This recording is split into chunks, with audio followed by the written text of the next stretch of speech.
Hi, I'm Cathy Holt from Asheville, North Carolina. Thank you for the opportunity to speak out tonight. And I wanted to say that back in the 1970s, when a bunch of us Clamshell Alliance people occupied the Seabrook nuclear plant,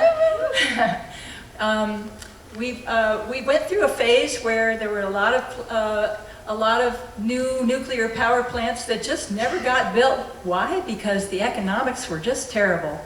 It turned out that this source that was going to be too cheap to meter was really an economic dead duck in the water.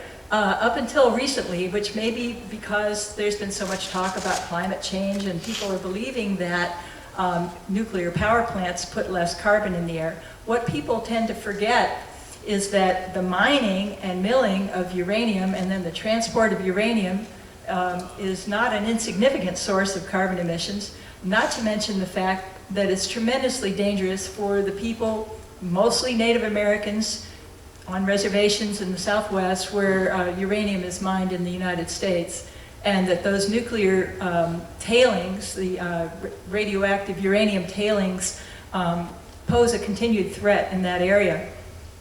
But I want to talk more about the alternatives, and one of the alternatives that is really the most overlooked is energy conservation. Did you know that in Europe, the energy consumption is about 40% less than what we consume in the United States? That's Europe, folks. They have a high standard of living. We're not talking about the third world here. Although if you want to talk about the third world, there is a very low energy consumption in Peru, where I just was. And the fact is that we can do a lot better with energy conservation. Energy conservation is an amazing contributor of jobs.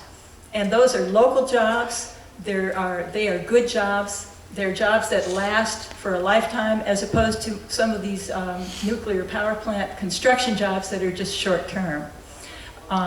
We're talking about jobs that could be considered green-collar jobs, like weatherizing homes, stopping the energy leaks. Amory Lovins used to say, instead of, if you have a stopper to plug up your bathtub, then you don't have to keep filling it up with hot water every 5 minutes. So we need to design better energy efficiency, and actually just to utilize the energy efficiency measures that we already know about. This would help to improve the housing stock for many poor people who are spending tremendous amount of money trying to heat their homes, sometimes with electricity, because that's the only thing that they have. We need to realize all of the amazing